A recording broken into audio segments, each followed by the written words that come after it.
Okay,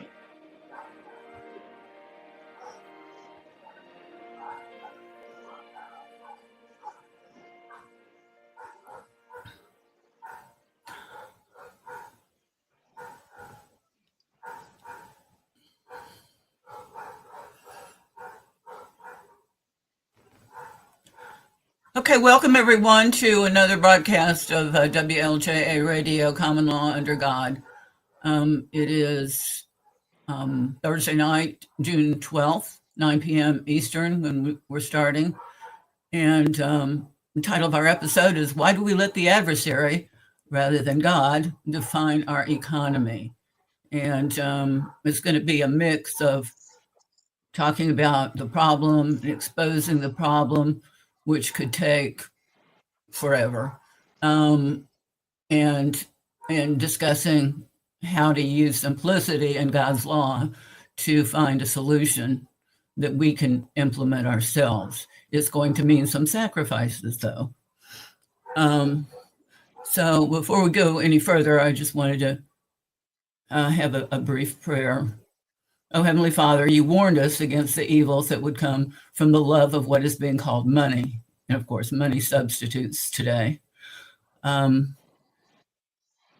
it's your will, and now is the time that we can stop being deceived, I ask in the name of Jesus that you grant us that ability to see beyond the problem and into the solution.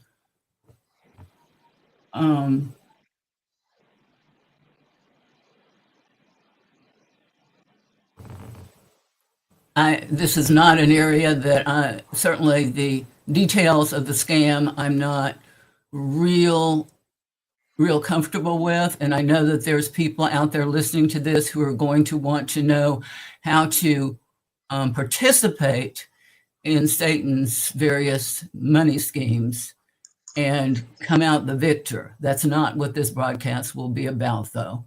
And just wanted to tell you and tell everyone listening that I'm suggesting taking a simpler but more difficult path, and that will involve making amends, repenting, and stopping the idolatry that we probably don't even recognize as such, that money and money substitutes have become for us. In Jesus' name we pray, amen. Again, and I've spoken about this many times, and in many ways. Here's another way. In Genesis 1:26, the Bible verse nobody likes to talk about, there seems to be evidence of the creation of a trust with God as the settlor and us having the legal title and the fiduciary duty that is called dominion. Okay, for those who want to put this in medieval and feudal terms, a fiduciary duty simply means a duty of the highest loyalty. We have the duty of, if we're talking about trust, we have a duty of the highest degree of loyalty to the one who created the trust and to the trust beneficiaries, who are us. We have been breaching that trust ever since it was created. There is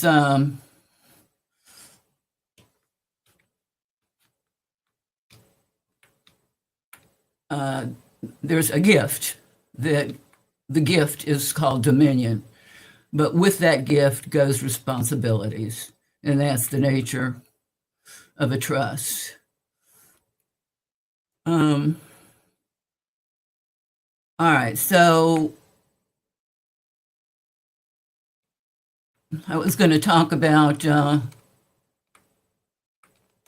the verses in Old Testament about Joshua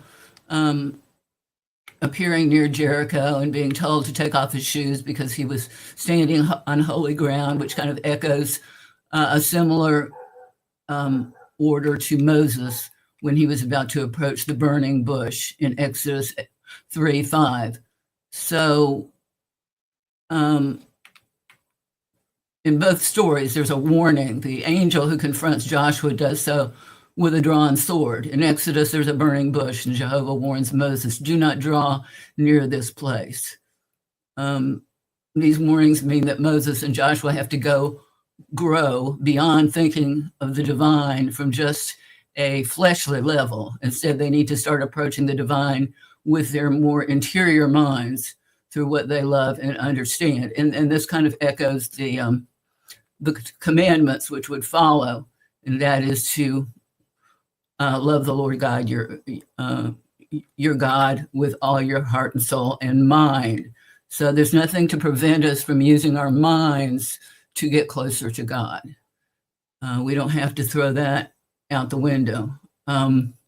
Well, just getting right to it, what does the Bible have to say about commerce?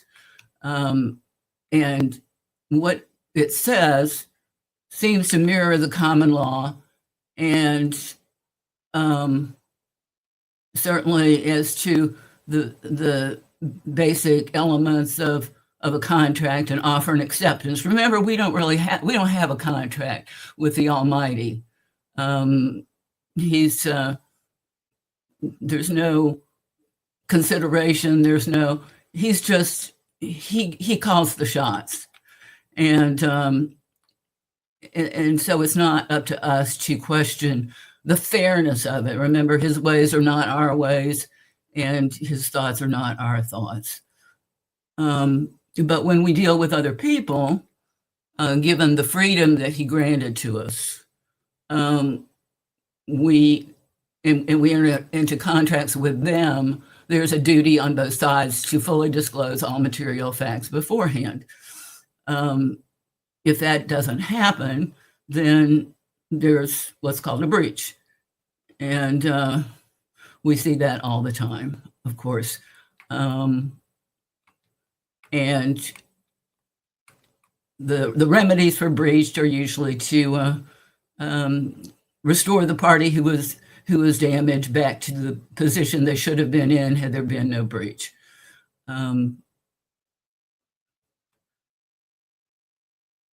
Okay. Wanting to also refer to the contract that a lot of us had been in for our electric service, and what happened when the people running the electric company decided they were going to change the terms. Well, they decided to breach the contract.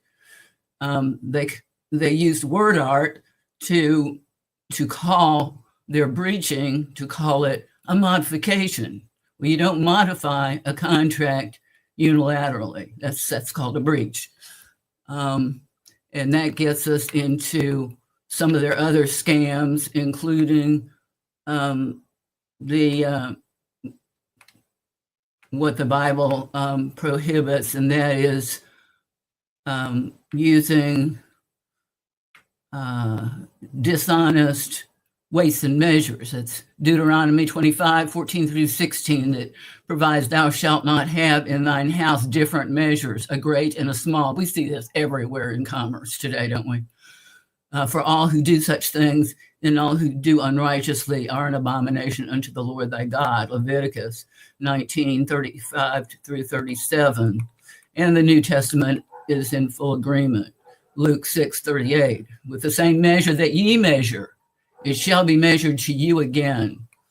So, that's just more of the do unto others as you would have them do unto you law of God that continues to prevail, at least it's said to prevail, in the commercial world today. But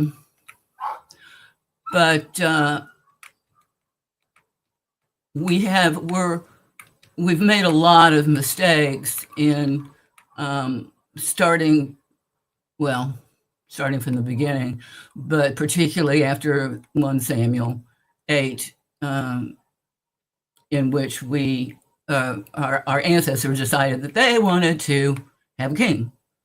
And a king was going to do all the things that we've seen earthly rulers do to this day. And God warned us about that would happen. And we're still suffering under it, still lacking insight as to what's going on. That's 1 Samuel 8, verses 11 through 18. Okay, so back to money. To break it down to its simplest form, let's go back to one of the first transactions in the Old Testament, and that is Abraham's purchase of land for an ancestral burial ground when his wife Sarah passed. Genesis 23. He bought a field from Ephron, who had offered to give him the cave that was on it to bury his dead, but Abraham insisted on buying the entire field, which the stated price was 400 shekels of silver. And notice that the unit of currency at that time was like the original definition of a dollar in 18th century America. It was a unit of weight. The price for the field was 400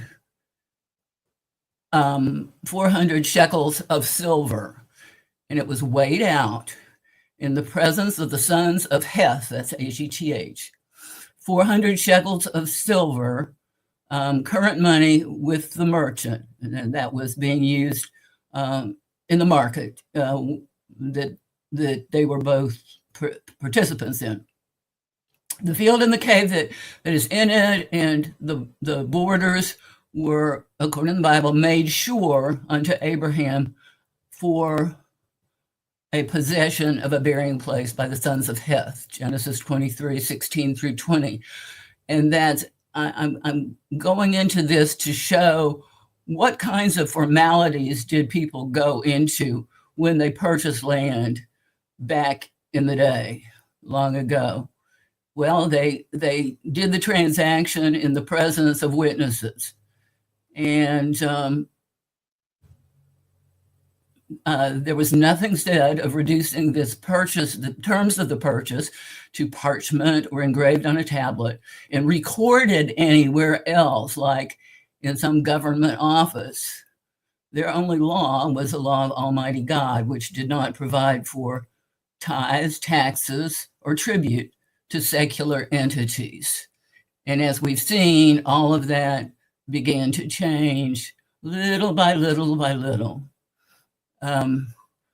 Just a historical note, the Bible currency of the shekel was originally a weight measurement, just like a dollar was in the 18th century in America. According to Babylonians, 1 shekel was about 14 grams, but some say it was about 11.3 grams. A gram of silver equaled approximately 3 days of work, so it would take nearly 50 days to earn 1 shekel of silver, or 34 days of work if the shekel equals 11.3 grams. Okay, if money is viewed simply as a tool to facilitate transactions, that would be consistent with what is described in the Bible. And surprisingly, and this is described, you can look it up in PDF online. It's a publication of all people, the Federal Reserve Bank. And they acknowledge if money is viewed simply as a tool used to facilitate transactions, only those media that are readily accepted in exchange for goods, services, and other assets need to be considered. Many things, from stones to baseball cards, have served this monetary function through the ages. Today in the United States, money used in transactions is mainly of three kinds: currency, paper money, and coins in the pockets and purses of Americans. And then he quickly goes on, and it becomes increasingly complicated. It's a 50-page document, and talking about the different types of checking accounts and that are available in commercial and savings banks, savings and loan associations, and traveler's checks can even be included in the definition of money. So, and I think the more complicated and the more different kinds of ways that money can be defined, the more trouble we're going to have. Anybody want to stop me at this point? I need to get back to the screen, see if anybody's commenting. Oh. Well, the only thing I might add to that, I actually heard in a lecture by an economist years ago, when you're talking about defining money, he said, the funny thing about money is that no one thing is money. Money in and of itself does not exist because no one thing is money. So, right. anything that you need and are willing to exchange for something else is technically money. So, yeah, I think the Federal Reserve, they'd probably like to define their money as like the only, that type of money is the only money that there really is. But truth be told, anything that is a medium of exchange is money. And that's not even getting into the monetization of other kinds of assets on the stock market, shares of legal fiction corporations and derivatives from those. And I think if you check with Catherine Austin Fitts, who I think is controlled op, and I don't necessarily recommend it, but she gives you some sort of an idea of how, even for her, it's so complex as to become indecipherable. And I think that's the point. That's the purpose. What happens if you simplify what is considered money so that it can be useful in trade is you're going to find that you have to limit yourself to a relatively small geographical area of people who are potential buyers and sellers and traders of goods and services, so that they will accept the various equivalencies that the people who are a member of, let's call it a barter bank,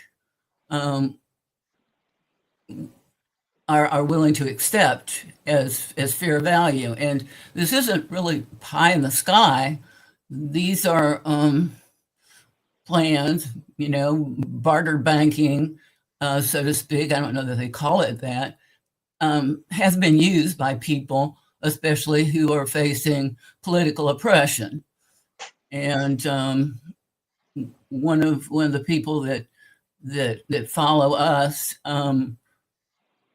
described in Romania how his in-laws, during a dictatorship when there was no food at all in the country, and I'm not sure what period of time it was. Everything, the so-called government was exporting everything, and they were simply bartering with each other. They had they were in a hilly area, and they had various they had goats and cows, and they grew produce, and they shared it, and they had grains, I think, and root crops, and they could bake bread, and they had access to clean water. And if you've got that, you can survive, which is a heck of a lot more than we can say about continuing with the current system we've got going on today. I think, I don't see that what we've got going on today is especially survivable. Well, It's no, it's not. actually not. It's not sustainable. You know, something you said a moment ago I found really interesting. I don't know if you remember this, but there was a university in Ithaca, New York, that actually came up with their own model of currency, and it was in the denomination of hours. You remember when you were Okay. talking about how long it took to earn a shekel? Well, Yeah. I'm actually wondering if the developers of that currency knew of that because they wanted to, with labor and exchange, there's the element of time involved in that. So I almost wonder if their money wasn't intended to be some type of promissory note promising so many hours or minutes or whatever of labor. It'd make for an interesting breakdown. But you made me think of that a couple minutes ago, and you started to get into the time frame for earning a shekel way back in the biblical times. Um, Well, I think that people can trade, their skills for um, food, and sure. the exchange rate that they would require for that is going to vary, and maybe it'll be a good deal, and without really knowing what the market would be, you don't know if you're undercutting yourself or being greedy, but I suppose that's a learning curve. Hmm. Um, Another example. Go ahead. There'd certainly be some fluidity involved there. I mean, which is something I don't know. You just have to adjust for, I guess, if you were using that type of currency or that system. But yeah, I agree with you. There'd certainly have to be some fluidity involved. Um, in Uruguay, in the 1970s, during a period of was called, what the locals called La Dictadura, the dictatorship, they were, and this is an agricultural area, there was a group of farmers that lived, relatively close to one another. And I think what they did is they had um, a group, maybe one individual, several individuals, probably work better with several individuals, keeping some sort of a point system, so that a piano lesson was worth, let's say, 5 points. Um, a a pumpkin was worth 4 points, and um, of course these designations would have to have been open for everybody to see, uh, people being, what they are. And it worked. It worked for them. Well, So, the rate of conversion could be figured out at some point down the road, I guess, as long as you had a system of points established early on. You know, you mhm. can you could decide later what you wanted those points to be worth. You know, be some Well, the more you flexibility. decide beforehand, probably the more acceptable it would be. Um, but I mean, when it's survival, I mean, who's keeping the accounting really? You know, Well, um, sometimes it's impractical to maintain accounting. I mean, it just depends. If we were encountering some kind of economic downturn, we'd probably run into that. I mean, let's say we had an economic collapse. I mean, the accounting would be out the window. You just have to, you know, I guess, do business with whoever you trust, and yeah. then that'd be it. As you said, again, accounting, it's at that point it'd be impractical. Well, you would. There's other ways you can make do. I mean, you can, whatever you have is um, something you should be thinking about trading, and some things are more tradable than others. Um, Anybody can use potatoes, carrots. They won't might not last a long time, but Labor. they. I mean, ultimately, all economics hinges on labor anyway. If you look at one of the things that gives gold value, or at least perceived value, is it takes a given amount of time to extract it from the earth.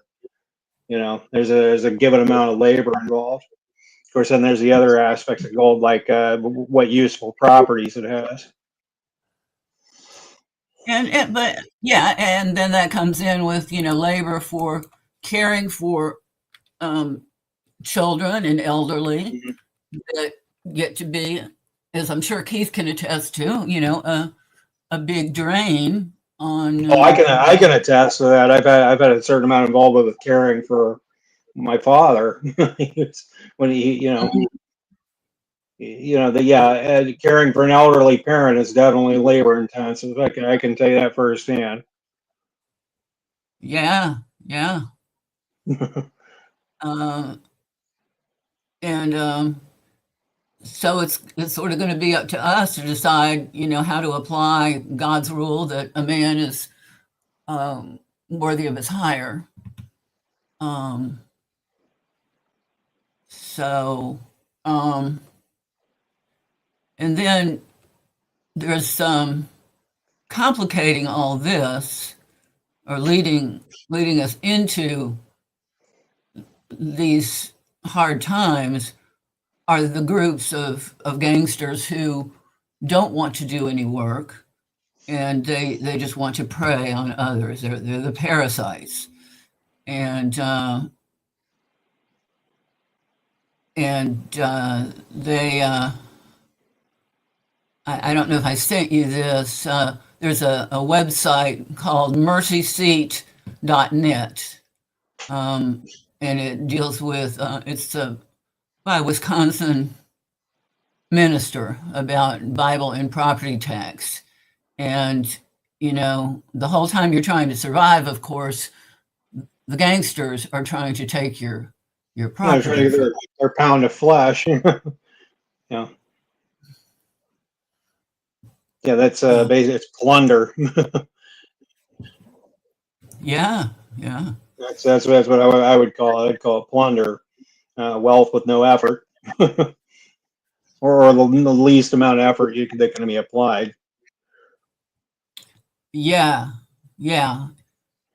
Keep it, and then the okay, just to be on taxes, tithes, and tribute for a minute. We get into that on our court website in Hine versus Ader.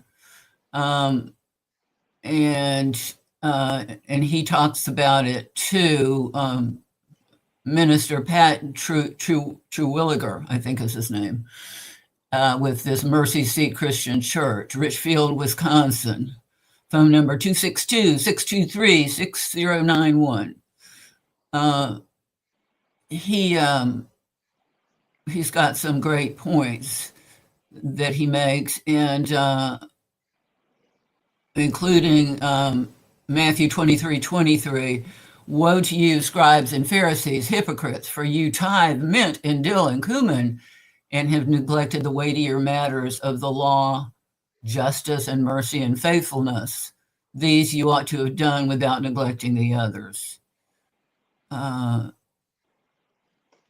and then there's in the secular world, their decisions, so-called, what they admitted to back in 1982, and Marion versus Jicarilla Apache Tribe, taxation is a power belonging exclusively to the sovereign.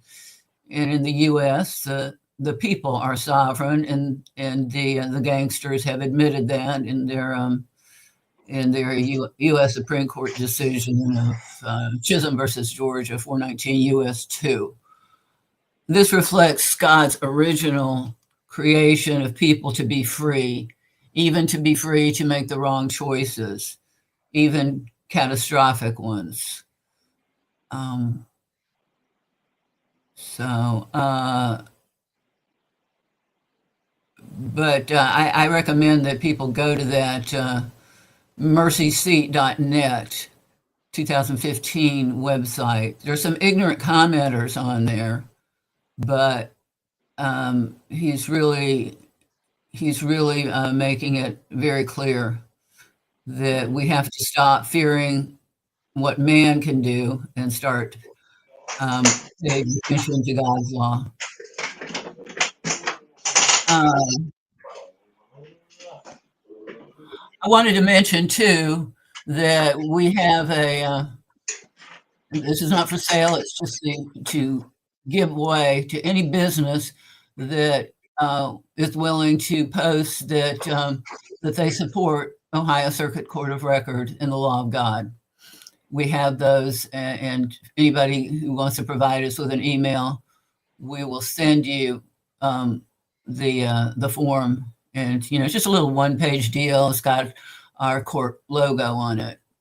One of the comments I saw one of the commenters make on the unlawfulness of property taxation was, well, what about the necessary activities that these elected officials are performing, having no clue, of course, that what necessary activities might those be, when we understand that the county, which is the entity usually threatening violence to take away someone's land, once we realize that their own corporate tribunals in the U.S. Supreme Court and the D.C. Court of Appeals, so-called, have admitted that they have no duty to protect or serve you. So we are defenseless. So why would we pay a gang of gangsters, corporate gangsters, to protect us when they have no duty to protect us? That doesn't make any sense at all. But it does to some people. Same deal with, they use the services, they perform these services called public schooling. Well, if you're not using the so-called service, then why would you be paying?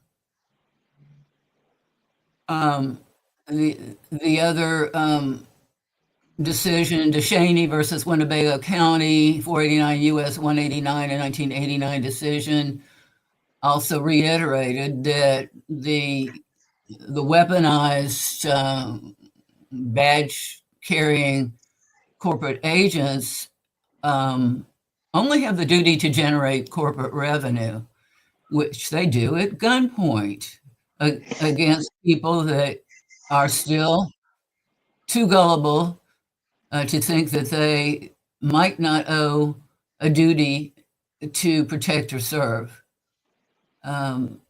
So we're going to have to do more than just learn the truth about their scams. We're going to have to apply it to real situations, and keep in mind that that God does not provide his help to those who are people might say, oh yeah, I give all the glory to God, but then at the same time they're going into Satan's dens of iniquity.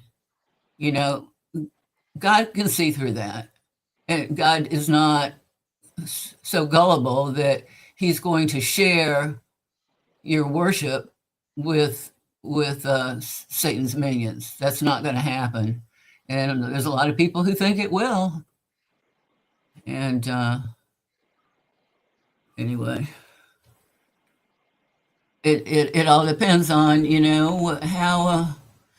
how badly do you want to stop worshiping the evil ones. Well, another element of that is if they were offering protection and you accept it, you accept the benefit, you carry the burden, right? So, I mean, the thing is, even if they were offering something in the form of protection, would you want to accept it anyway? Not that really exists, but people don't really understand that. Well, it's a different deal if you're contracting for now with the municipal corporation or somebody for water service because they've shut down your ability to drill a well. until you can get that resolved, though, you are getting a benefit, the water service, and for which you expect to pay. And if you don't pay, they're going to shut off your service. They're not going to come in and beat you up and throw you in a dungeon, though. Not yet. Not yet. No, shutting off your water would be pretty close to that, though. That's you know, I mean, that's another form of abuse. But yeah, I think that's what you would call an adhesion contract. And it's a contract where you have basically don't have any choice, or your choice has been taken from you. Well, But usually people who tell me that they had no choice, you had a they've been choice. they had a choice. They were making bad choices for some period of time before they got to that point. Okay, I have no choice now. Um, Yeah, I don't think there's ever really a scenario where you don't have a choice. Well, I don't know. Like it's like you said, I guess it can degrade into that, but friend of mine, you always have a choice. yeah, it might not be a choice that is acceptable.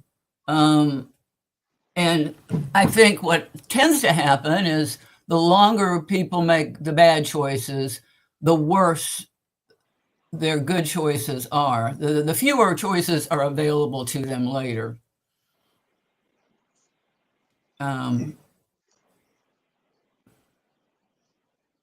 So, because when you've been dealing with Satan over many years, you've been there's other things you haven't done. There's other avenues that would have been godly that you have not taken because you were too busy jumping through Satan's hoops, right? I know Hmm. a lot of people. They don't have time for this. They don't have time for God. They don't have time to study the Bible because they're too busy jumping through Satan's hoops. Yeah. And that's not by accident that those hoops are out there. Um, Or, but go ahead.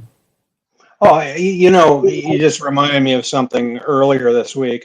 I'm talking to someone who you're talking about jumping through hoops, and I think a lot of it isn't understanding the nature of the hoops you're jumping through. Hmm. And this is going to seem kind of like an odd analogy at first, but I know someone who they just had to buy a new ECU for their car. Okay, Uh, and a, that new, was a new air conditioning unit. no ECU. It's an engine control unit. Okay, It's a computer that controls the operation of the engine. right. And she's basically complaining to me in a group. We were talking that it's a significant outlay of money. And the thing they don't realize is, in a normal world, that ECU wouldn't exist. Mm, We've and you're talking about having choices. I mean, we don't really have a choice of having a car with no electronics. But the thing is, we should. hmm. So here this poor woman is. She's doing gig work, and she's got to come up with I forget what she told me, but it was a week's worth of work for her just to come up with this part for a car that should have never existed to begin with. Um, I mean, it's Yeah, crazy. yeah. So Cars I are used to work real for drain on people. I used to work I, for Ford Motor Company, Ron. oh, okay. And one of my colleagues, he's still there. He's in charge of not in charge of, but works. He's high up in the group that designs the engine control units. Uh, Ah, so he's shared with me the electronics, and it's about to $12 worth of electronics that runs the car. oh yeah, but yeah, that's not what the consumer is paying though.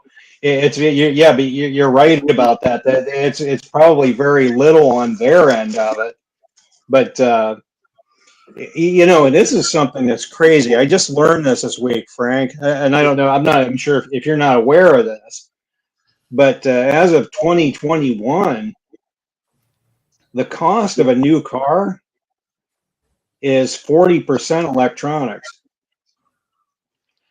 Oh, wow. You know, that actually made a lot of mainstream publications. It's literally that amount of the car's cost.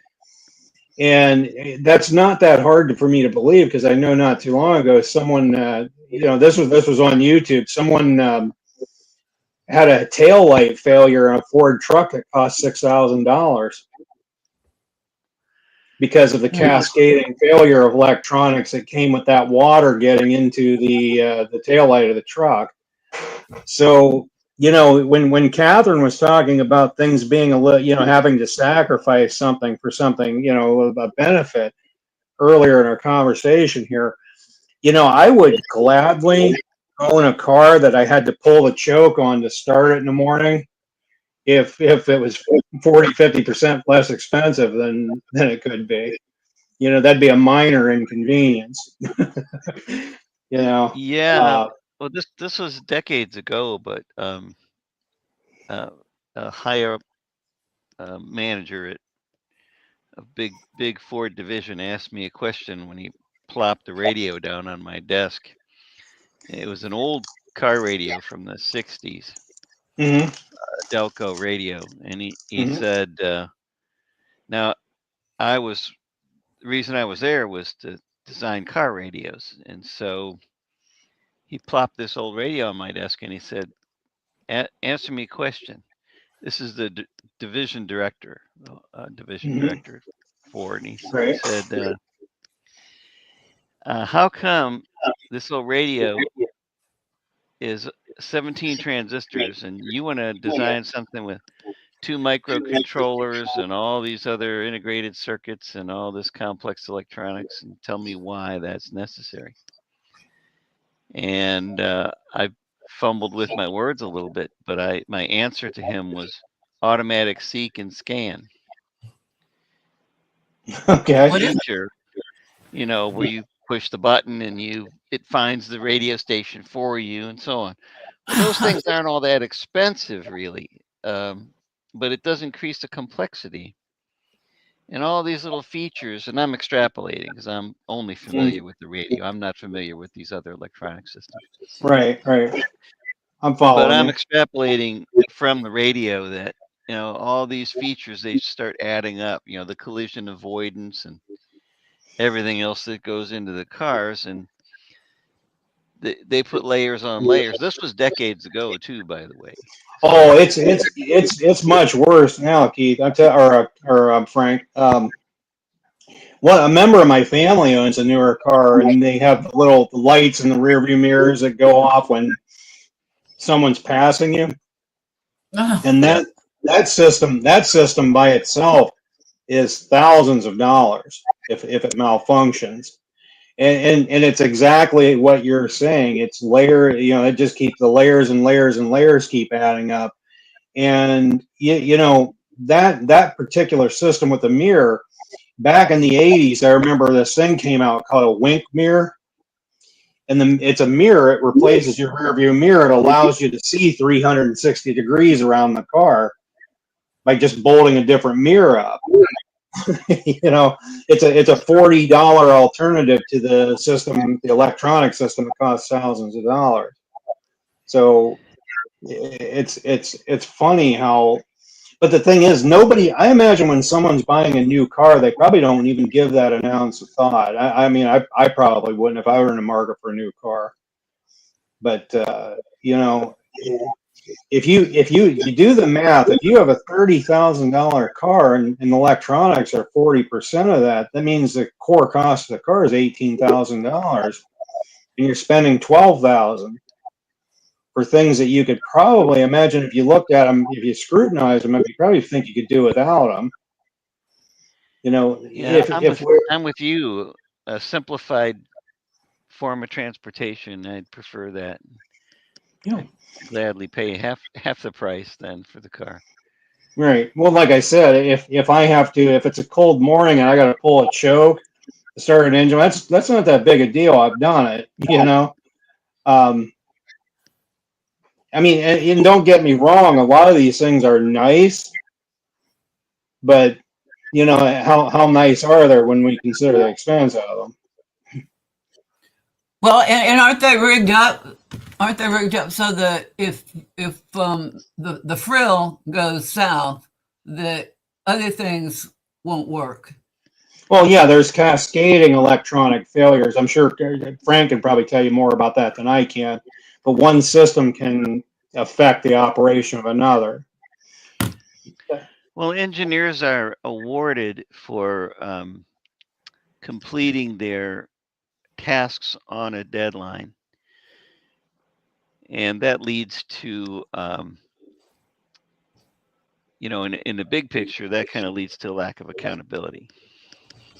Okay. Mhm. Because it depends how you define the task and the deadline, right? Sure. And usually it's you're rewarded for finishing something on schedule. If you point out there's something you could do better, if it's going to take longer, that's, you know, you're not likely to get that promotion. Oh, sure. That's an incentive that the system provides for them, and I can see how that would work. Sure. Yeah, that makes perfect sense. Um, no, I got to looking, and you know, it's more than just transportation. You know, I wonder sometimes if we're not mistaking inflation. You know, that's a big buzzword now. Inflation, everything's inflation. But if we're Mhm. using things and there's a lot of unnecessary expense in the design of those things, you know, housing is horrible for that. I mean, I know from I worked in the housing industry for several years. It's one thing I very quickly learned about housing is there's a lot of very inefficient and expensive processes used to build houses. So, I mean, I guess, you know, you can use something to attenuate something else. I mean, like let's say we have runaway inflation. Well, we can optimize design to attenuate that though and take some of the expense away that's being caused by the inflation. But you know, it's funny. I don't hear any voices calling for that, though. You know, and that leads me to believe these are problems we want to exist. Or by we, I don't mean us. I mean we, the powers that were. You know, I They, think I think they and the public, I think, is just in a trance. They don't know I where to think even back. start. I think to your point, Catherine, is it maybe your ultimate point is the system of barter isn't there. It's more the system of currency. And you forwarded me an article on Federal Reserve, which I can display when you want to get to that topic. But I found that's when someone else can control the money, then they can change the value of the currency and so on. Like with the Federal Reserve, like interest rates or whatever can be programmed. Well, what would And if prevent us from using FRNs the way we want to use them, and instead of the way the feds want them to be used, and only use them to supplement barter? What would stop us from doing that? yeah, like what's the equivalent of four chickens? Yeah, My and we can set the prices, and it's whatever the market that we're in, our barter group allows. Um, well, my understanding of it is if contracts are filled when all the parties are happy with the end result, pretty much. So, you know, I guess that would I guess that or would. I'm sorry. Go ahead, Catherine. we could use points, or we could use seashells, but you know, um, or straight barter. And, I think if you have a small enough market that you're dealing with, small enough group of trading partners, um, you're you're not going to have the retaliation issue that comes from globalist trade.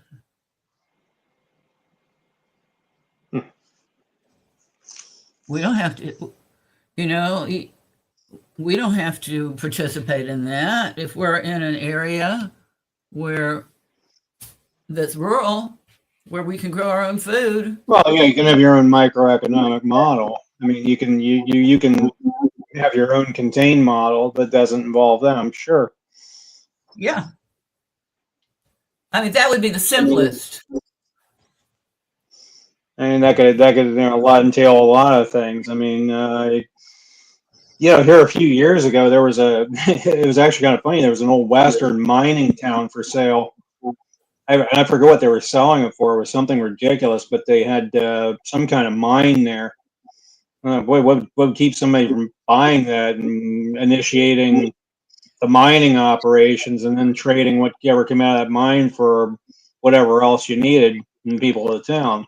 You have your own little micro economy right there. I mean, I imagine that mine wasn't tapped out. They probably just ran out of need for whatever was there at the time. Be interesting. It'd be an interesting project. And whoever purchases the mining town might find that it's not worth it to use the resources of the mine. It could be. Just depend. I guess it just depends on what it is.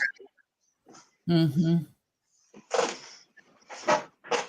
I mean, until I can't remember what it was. I can't remember if it was a silver mine or if it was or I don't know if it was.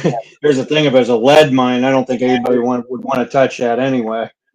I remember reading somewhere that in ancient Rome, whenever people had a death sentence, they sentenced them to work on a lead mine. So yeah, there's that. Well, I think there's just about there's some places on Earth that are more they're easier to grow food on than others, but you don't need that much. You don't need that much acreage to do it. We need less now too. I mean, that's something that we've learned from agriculture and permaculture. We need, we need less land than what was needed in the 50s, just based on what we've learned about agriculture in the last 50, 60 years. For example, the vertical farming, the vertical farming didn't exist in the 50s. You can grow as much food in a lot less space. The Babylonians had it though, didn't they? And they're hanging gardens. I didn't know that. I don't know. Maybe that's something that's come back from the past. Oh yeah. Well, remember the saying, "Nothing new. There's nothing new under the sun." Right. But people are always looking for the easy way out, which brings me to usury. And when you're dealing, especially with fictitious concepts, it's just a hop, skip, and a jump to usury. It's already you're trading shares in a corporation that's a legal fiction, and then you decide that you're going to charge interest. You're going to trade. You start getting into markets you don't understand. I don't know. To me, it just seems like a nightmare to be in a world where, well, like anytime you're dealing with the stock market or corporate finance, it's considered that you failed as a business executive if you have a corporation that say you made $1 billion clear profit this year, and you also made $1 billion clear profit last year. You're a failure because you didn't grow. The sick system requires cancerous growth. Well, that cancerous growth probably comes with cancerous consumption too. I mean, Yeah. it's funny that the whole concept of sustainability, growth isn't always sustainable. Um, Yeah. you can't. And sometimes that lack of growth comes from the fact that everyone's needs have already been met, so there's Yeah. no reason for the growth. I mean, I don't know. I guess I could never run a corporation because I can't force myself to see things the way they do. Hey, I made 900 million this year instead of $1 billion. It's probably because who knows the market purchased all of our product that it needed last year. Someone could have, depending on what that product is, maybe they stockpiled some of it and they didn't need as much of it the next time around. The world isn't that simple, But yeah, I mean, I could see someone being upset. Oh, we made $1 billion again this year, so oh yeah, you're a dismal failure. There was no growth. My stock value didn't go up any points this time around this quarter. So yeah, I could actually see that kind of thought process. It's not any way I could ever force myself to think, but I mean, I've never ran a corporation. But the people that we're up against do, and they think Well, this way. yeah. Well, I mean, I think we're a little more logical. We're talking about how I could live with a car with a choke on it. you know, Hmm. um, you know, because that'd be a smart trade-off. Um, For for anybody who wants a Bible citation, Exodus 22:25. If you lend money to one of my people among you who is needy, do not be like a money lender. Charge him no interest. Exodus 22:25. Leviticus 25:36. Do not take interest or any profit from them, but fear your God so that your countrymen may continue to live among you. It's like, you you you abide by a golden rule, and you've thrown a pebble into a pond, and the ripple effects, you don't know what they are, but if you've done some good, you can hope, and you can actually trust that that's going to that's going to it's going to spread to others, and it will eventually come back to you, eventually. And even if it doesn't, um, it's there's just something about doing that uh, well, makes. I often make the analogy that the rising tide lifts everybody's boat. If you if you toss something good out into the world and the water rises, your boat will rise too. I mean, it's just the nature of the world. Hmm. I made an analogy at one point that this is something very simple. Let's say that, like the state, I had the ability to tax income. Um, and let's say, as a purely hypothetical, that it's a penny that I'm taxing people. I'm taking a penny from every paycheck in the United States. That's about $1 million a week. And let's say Uh-huh. I start using that money to modify people's homes where it cuts our electric bill in half. Well, there's a net benefit for that expenditure. And all I've done now, here's the thing: it may not be a lot of people, and it may not be immediate, but over the course of a year, uh, Mhm. I can't see 100 million people taking me to civil court over the loss of 52 cents over a year. And in that year's time, I would have done a mountain of good. I probably would have gotten more out of that, a lot more out of that than what I took. But the Yeah. point I'd also make is the corporation right now is taking half of your income, and what are they doing with it? They're not cutting your electric bill in half. They're they're creating turmoil somewhere on the other side of the world with it. Because they're living based on a different rule of life, do as thou wilt, and that's what happens when you're guided by that Aleister Crowley rule of life. Yeah, no, Um, that makes sense. You know, see that I don't know. I guess that shows a difference in how our brains are wired. I look at how I could improve something systemically. Um, uh-huh. there is a tremendous our whole economic model is based on waste. You know, everything. You know, things cost twice as much as they need to, not because of inflation, but because of the inefficiency of the design of things. And Yeah. somewhere in that waste, somebody benefits. You know. Um, but it's like you said, that Well, at one shows. time they did. Well, at one time they did, and that's why they keep doing it. Whether they continue to benefit, anybody continues to benefit or not. They once did. So, like Frank had mentioned once before, the force of tradition takes over then. We're going to keep doing it Oh because yeah. we've always done it that way. Oh, it's right. That's how things have always been done. I've heard that reasoning many, many times in my life, which is the way all things have always been done. And then you run into sentiment. You know, sentiment kicks in there. Well, hey, I've always lived in a stick frame home. I've always driven this kind of car. I've always done this, this, and this, and it's programmed into me. You know, that's where sentiment's taken over. You know, I if all of a sudden some new technology emerged, people might not automatically embrace it because it might be radically different from what they're used to. I You think know, if it were people. simpler, if it were user friendly, there would be a certain number of people that would embrace it.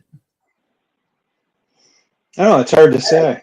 You know, a lot of the things that I work on or design are very radically different from what we have now, and I don't know how the if the public would accept it or not. If you look at some of the architecture Richard Buckminster Fuller developed, it was so radically different from everything people were accustomed to.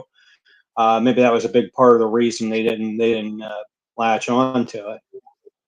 But you know, it's hard to say. A lot of variables involved there. Hmm.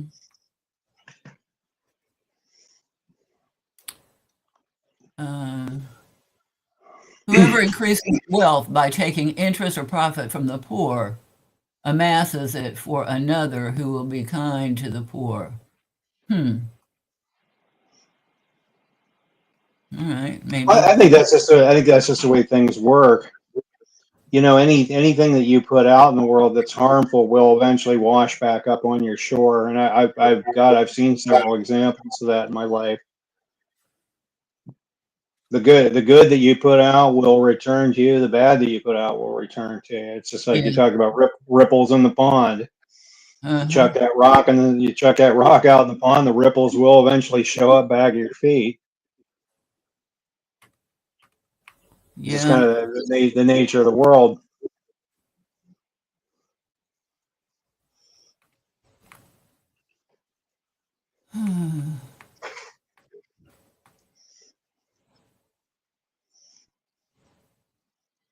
Well, Anyway, like you know, it's like I said earlier this week when I was talking to that gal. I remember thinking that the whole time. Look at all the stress that this woman's undergoing that she didn't have to, and it's basically because she didn't. She just the long and short of it is their lack of understanding of how the world operates. right. Oh God, there's a part of my car broken. I gotta shell out money to fix it. Not realizing that that part of that didn't have to be. Yeah. And that, Yeah. I'm lucky. There's a mechanic near me that takes that I can furnish the part, and they'll do the labor to put it in. oh, Uh, really? Okay. yeah, so I can buy the part. I can buy used parts or whatever. I have a couple old cars, so they're not worth new parts or what they're getting for new parts nowadays. And just Well, like I gotta everything tell else, you, there's I gotta tell you, petroleum. Frank, a lot of the old cars. I'll give you a perfect example. That's a 2004 Buick LeSabre. You know, that's a 21-year-old car. And I'm saying that because I know several people that own these. Okay, the repairs on these cars are ridiculously cheap, and they almost never need to happen. Um, Yeah. No, my niece owns one. My sister owns I'm one. with you. I have a 2004 Toyota Camry, same deal, right? I use it for Oh, regular okay. maintenance, right? Regular Yep. maintenance, all I need. But when I need maintenance, I prefer to buy the parts that are not, like brake pads. I can buy them relatively cheap, and they're pretty good brake pads. And the mechanic near me will put them on, and uh, takes Well, I'll tell me a you day to that. put them on. Takes him an hour. So I'm aware of that.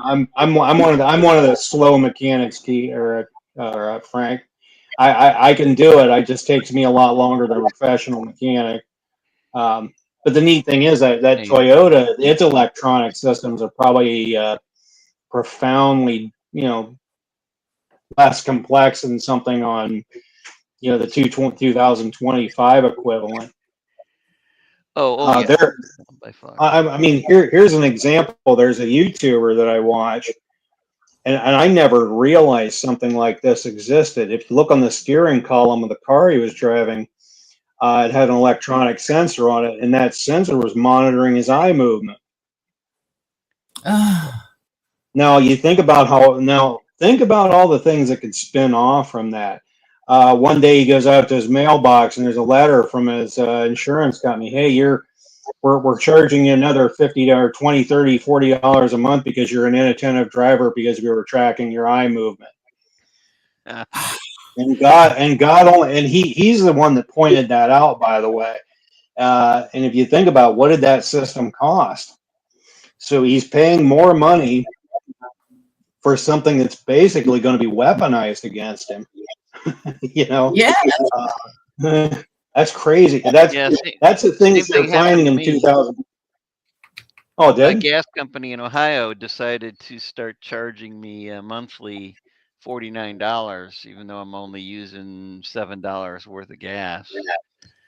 So they're charging me a hooking up fee, I guess, or whatever they called it. But that's brand new.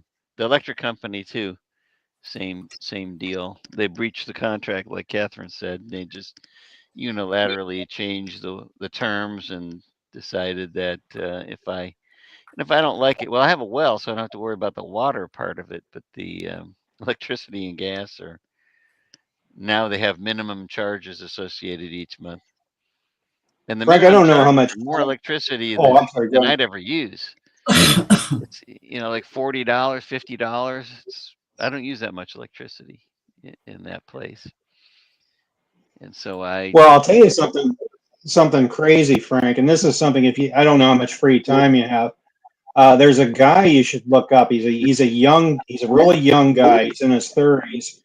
His name is Sky Huddleston.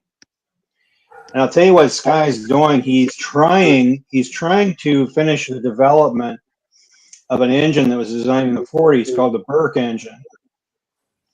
And he's a mechanical engineer.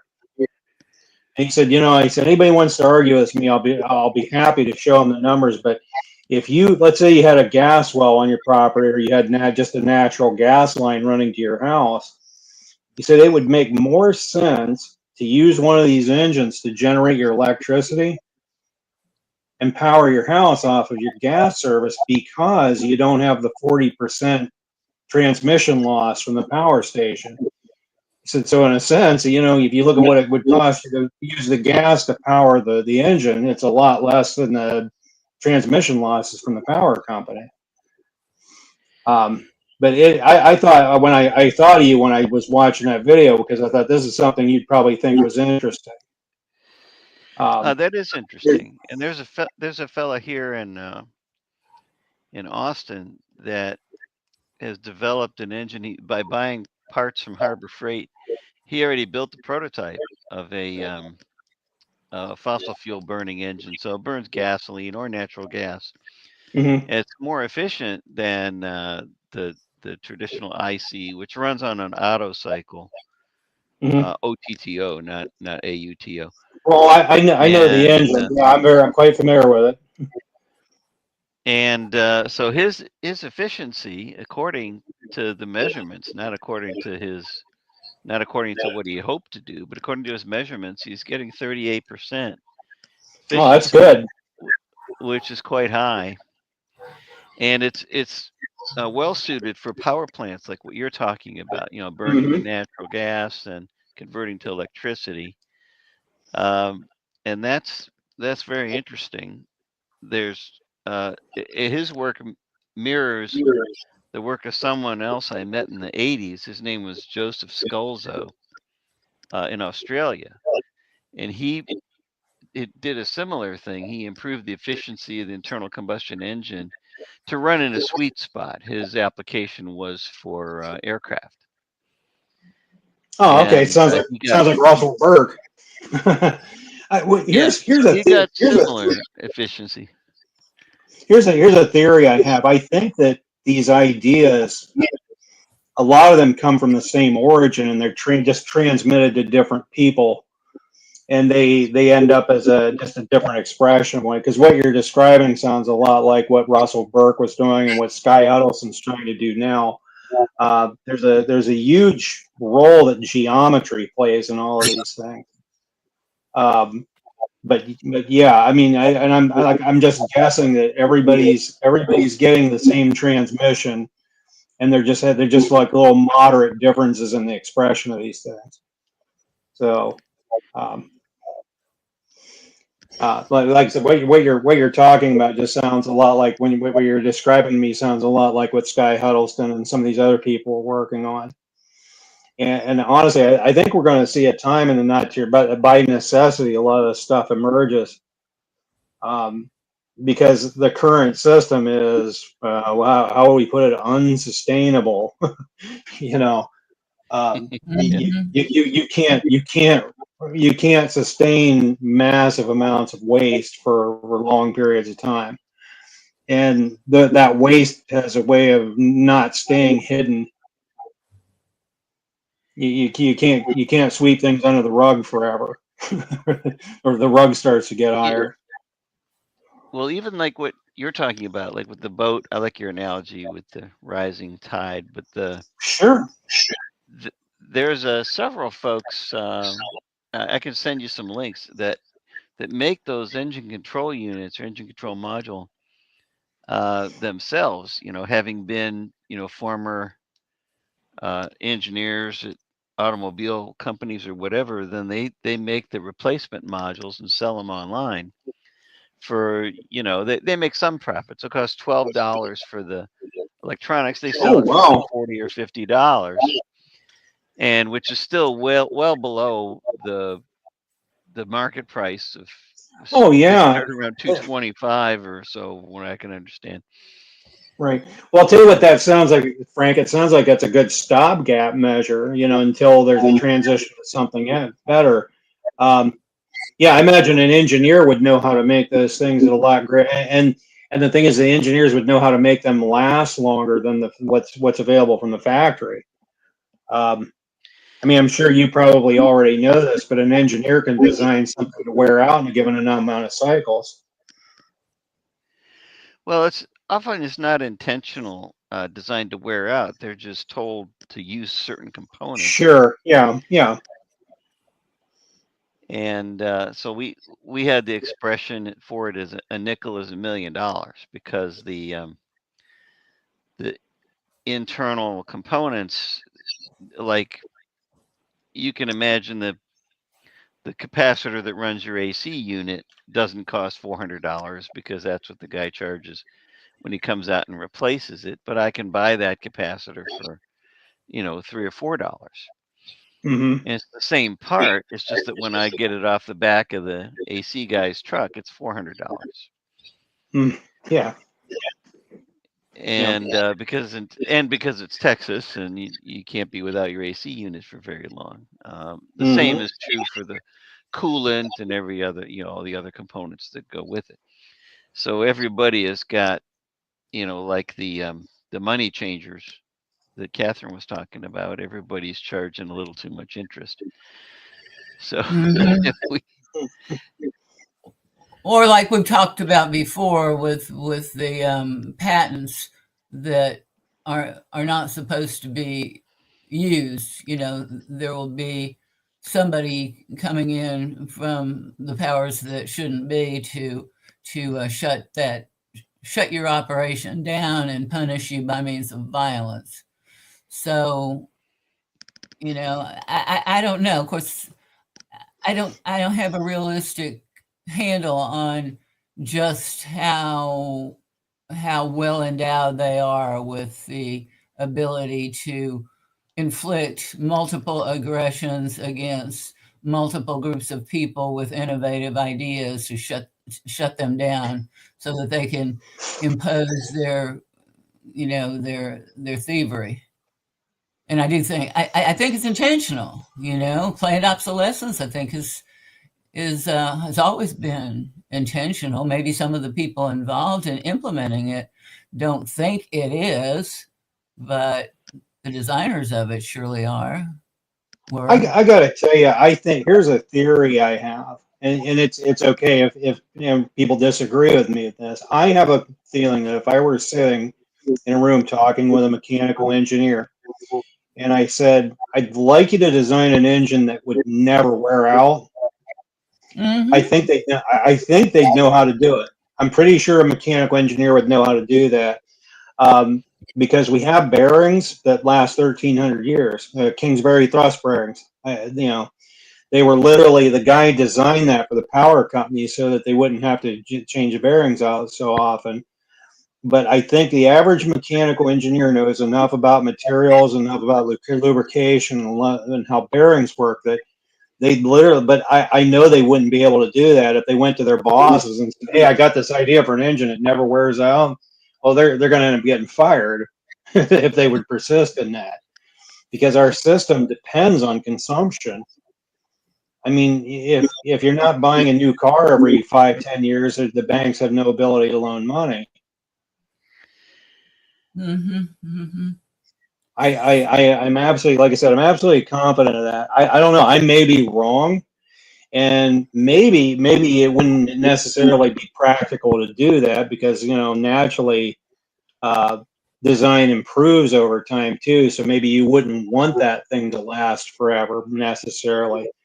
But my point is, I'm almost certain they'd be able to do that. Yeah, there's just so many other factors though that could jump in and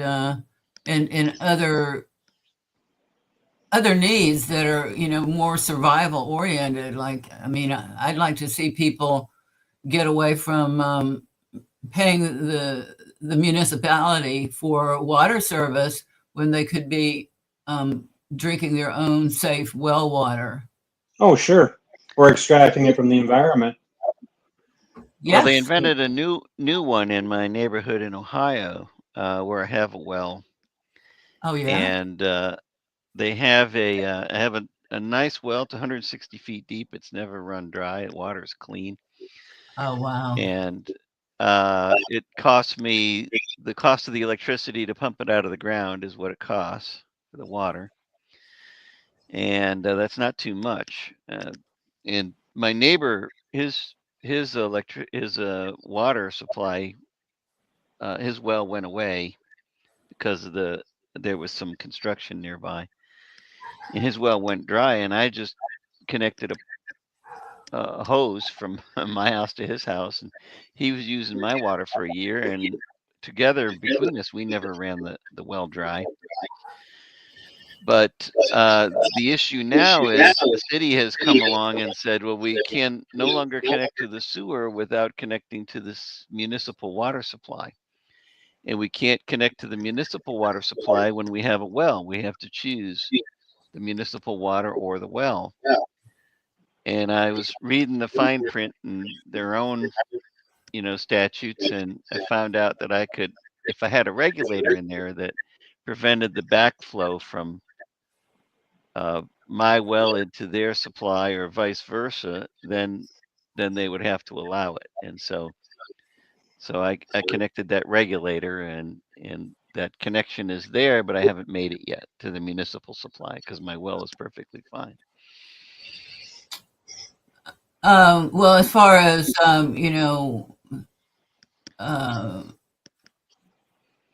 toilets and stuff, wastewater, there's other avenues that I know people have taken in southern Ohio. The dry. Well, you'd have a dry composting or an incinerator toilet. That's the two models you're talking about there. Yeah. Mhm. Incinerating is just burning it, basically. You're drying it out with a flame. Or you can use an anaerobic digestion to take care of the waste. And that generates methane, which you can use to generate electricity, like you were saying, Rob. Mm-hmm. Yep. Yeah, they're using that in the nature preserve in Highland County, Ohio. At least they were, I don't know, 20 years ago. Cool. Well, my well is in Solon, Ohio, and the neighborhood that was annexed by the city never had city water until, say, about 20 years ago.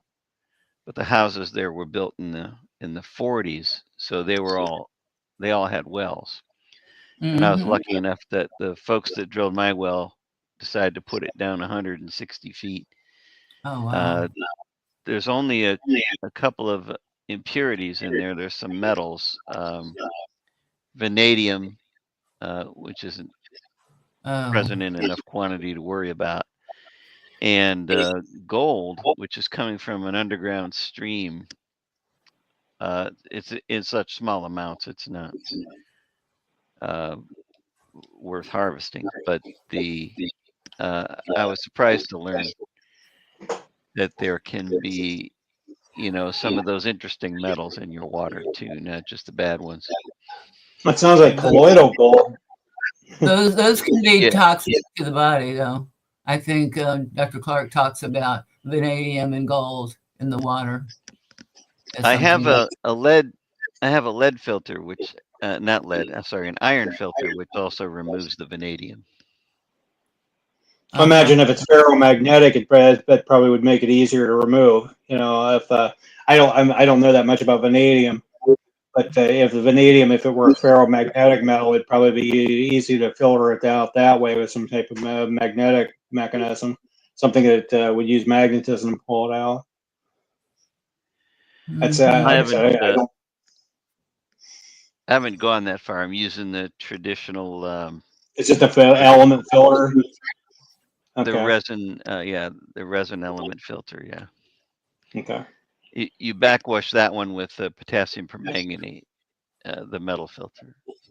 Ah, okay. It's not the water softener type. There's another type that uses a potassium permanganate backwash. You don't want to use reverse osmosis. Apparently, that's pretty bad. I'm not using that. But my water is really clean. It tastes good, and it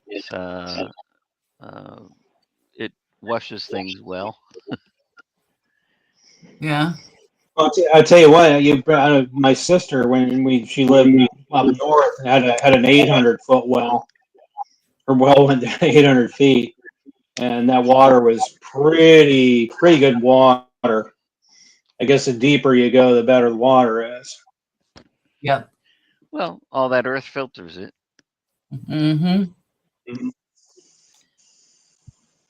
Well, it's nice not to be dependent on a monopolistic corporate gang who can who can change the rules on you anytime they choose. I've got a colleague here in Austin that's working on energy independence. He says so that's his goal. and he's a postdoc, University of Texas, so he has a doctorate in theoretical physics, but he's very interesting guy, very difficult to be around. Because the first thing he did when I met him was he handed me a textbook on plasma physics, and he asked me to read it before we could have any further discussion. Was a little to the beyond my understanding, but I did manage to slog through the first chapter, and the math is really tough. But he wanted my help in containing plasma fields, which is the first step toward making a fusion reaction that's sustainable. And he wanted my help generating a very high energy radio frequency field that was going along with his very high 3.2 Tesla magnetic field. And the problem with all that is that nowadays there's a lot of experiments people are doing, and they're using facilities that are very, very expensive and the size of maybe a city block to do it. And he was doing it in an area the size of a soda can. And so it's much cheaper, but he was still using these giant ceramic magnets. And I said the size of a soda can, but thicker walls. And I told him, you realize with the magnetic field that you're describing, you're going to crush your containment vessel and shatter your expensive ceramic magnets. And he said, yeah, I know that, but before that happens, I'm going to contain plasma longer than anyone else with these kind of facilities has ever done it. So he did manage to do it. And his video of containing the plasma is on YouTube. All 13 views. And that's how it always works, Frank. Those things very rarely ever have any views to it. In fact, you're lucky to stumble upon those things. Here's a name you might. Paul Pantone. Paul Pantone was working on something really similar. He was working with plasma. He basically made a device that. Let's say hypothetically you fed gasoline into an engine. Well, that his device turned it into a plasma state. For people who don't know, what is plasma? It's another different state of matter. It's a different state of matter. Yeah, it is very high temperature gas that disassociates into ions. Okay. So it's very useful, and you can make your own plasma if you have a microwave and some grapes. Right? You put some grapes in make them touch each other in a microwave oven, and you turn it on, and you put a glass over it, clear glass, and you film it. You can see the plasma form between the grapes, and it rises to the top of the glass, and it stays as plasma for a little while. Well, the grape is actually the dimension of the wavelength from the microwave too. That's a part of it. I've actually seen that experiment done. I'll tell you what. I was going to say, Frank, it's not really a hard. I've just never had occasion to do it, I guess. But there's a name you want to look up. Paul Pantone. He was making these plasma devices out of just simple hardware store pipe and fittings. And what it did, like I said, he's running an engine, and while it's running, he's pouring root beer and mouthwash and pickle juice, and the engine just keeps right on running because it breaks it down into a plasma state. And you think about it. I mean, he used to do this in front of audiences. He's like, I'm not trying to hide anything. Now you can watch me do this. And he's had several people. There was another gentleman on YouTube who owned a diesel marine company. He made diesel boat engines, and he was doing the same thing. He said, "Yeah, check us out. I got this diesel engine running. I'm gonna pour some of my employees' Gatorade into the fuel tank, and it'll just keep right on chugging along." How come For some these reason, ideas it's don't take off? what's that now? How come these ideas don't take off? Is it just too early? They don't get enough exposure, you know, I'm on going to say a YouTube? big part of it is the public. First of all, the public doesn't have the bandwidth to process a lot of this. Yeah, And here's the thing: the way they've been taught is, well, that you're doing something impossible. yeah, Academia has taught people that, well, these things aren't possible to do. You can run an engine in a closed loop. You know, and a car mechanic will tell you can't run an engine in a closed loop. But the thing is, you already are running in a closed loop. The Earth's atmosphere is a closed loop. It's just really big.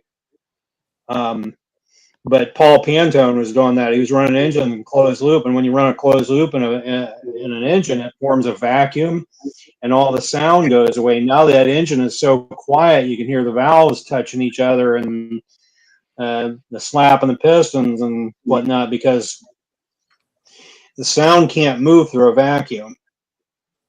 And I've heard these engines run, and it's eerie how quiet it is. And because of the way this plasma burns, he can get the engine RPM down to like 40 or 50 RPM. It's crazy. This stuff's crazy to watch. I could probably send you a couple of videos of people that have done this. It's a strange thing to witness.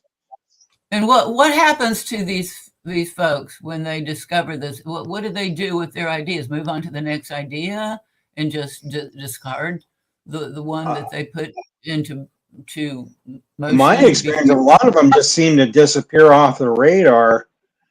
The one company that I knew of was an alternate. They called them an alternate fuel company in Arkansas, CAA Fuel Incorporated.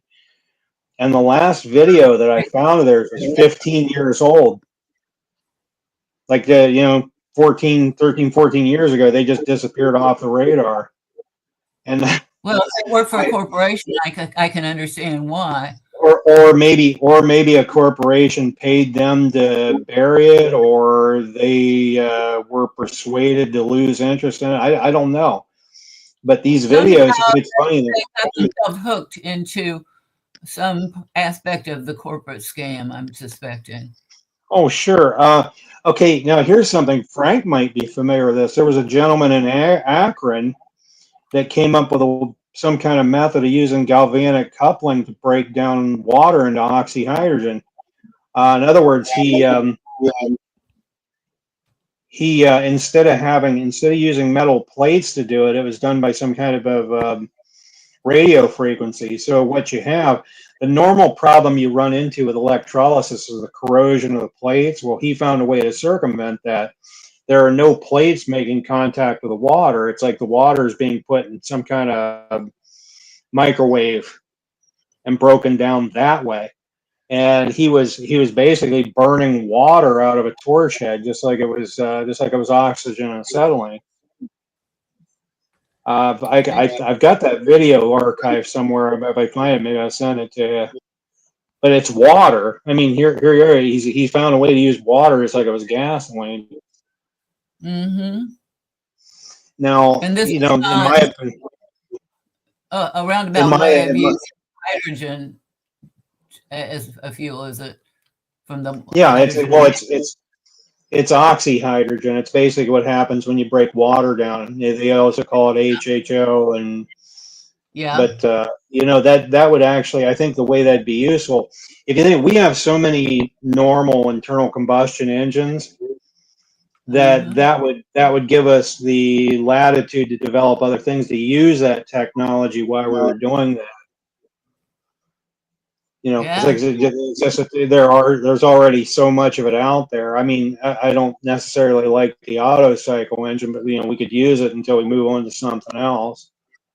Um, But Yeah. yeah, that was a gentleman, and it's funny. It's all these guys seem to be from Ohio, like Stanley Meyer and this doctor in Akron, and some of these other people. Well, I mean, Paul Pantone is from Utah, but oh, Frank just posted a link.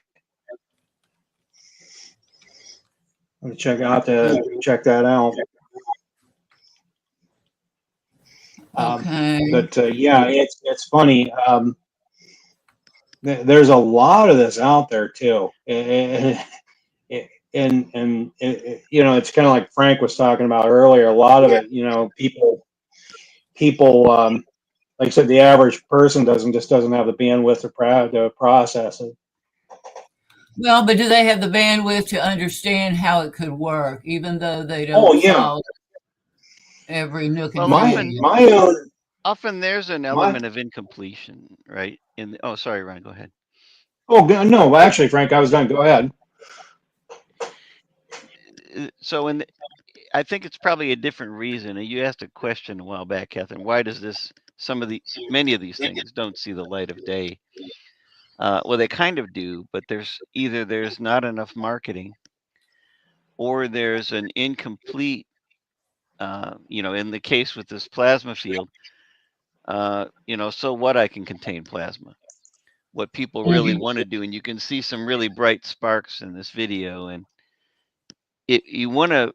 The plasma is very high energy state of matter. It's very high temperature is another way of thinking about it.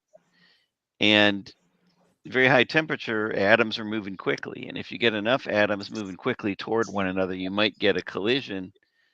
A collision's not enough. You have to get a collision straight on. It has to be fast enough so that the two atoms will fuse. And then that can create a great deal of energy. Nuclear And that's energy. the yeah, Yeah. nuclear fusion, and like the sun. Is And that what so, do we really need or want that though? well, I don't know about that. I'm just saying that Yeah. there's plenty of folks working on it. Uh, Yeah. it's an abundant form of energy if it were, um, if this system, the problem right now is the system that surrounds it. To get enough of that type of energy, you've got to put more energy in than you take out. And it's expensive. It's a big structure. It's difficult to maintain, and there are some risks. In the video that I posted, the risk was the guy's going to destroy his equipment. It's not going to blow something up, and he did destroy his equipment. Well, Uh, which is why plasma. Yeah. There's a state of plasma called plasmoids. I'm sure you probably heard that term, where that plasma becomes dangerous. I mean, it takes on a form where that might be what you're talking about. It can destroy its containment. You know, Paul Pantone talked about plasmoids a good bit in his work. Yeah, if it comes into contact with the container, and that's the trick, right? If you can contain it without contact, right? Because it's a million degrees or more, and Oh so man. it'll vaporize metal. It'll do things that will destroy whatever you're trying to contain it with. Um, your best bet is to keep some either magnetic containment or radio field containment, like you were talking about, Ron. You can contain it with radio energy. Mm-hmm. And you're just trying to keep it within a certain boundary and keep it from touching the container that it's in, because it's too hot. And the reason the the grapes the grapes make plasma, but it doesn't sustain inside a microwave, is because the plasma starts to fuse with the glass, the inverted glass, or whatever material you've got containing it, and it changes the composition of the plasma, and it can no longer be sustained by the large RF field inside the microwave, and so it fizzes out. It fizzes out in a safe way.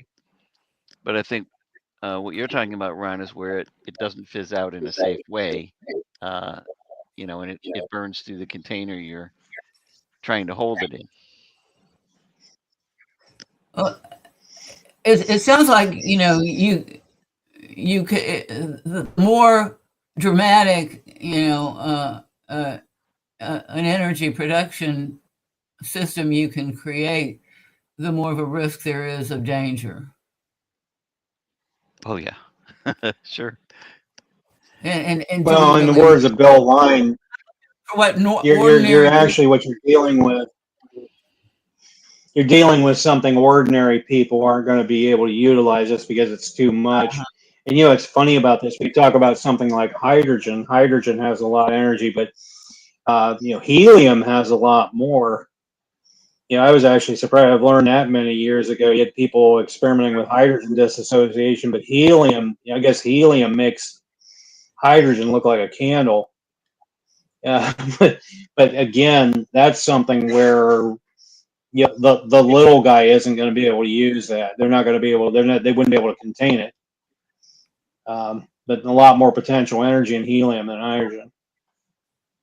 It would seem like you could create stuff that's useful for the ordinary, Joe or Jane, and use what little bit of profit you could make from that, from your labor, to get creative, um, and teach others, to be creative and to I save got to tell you money. that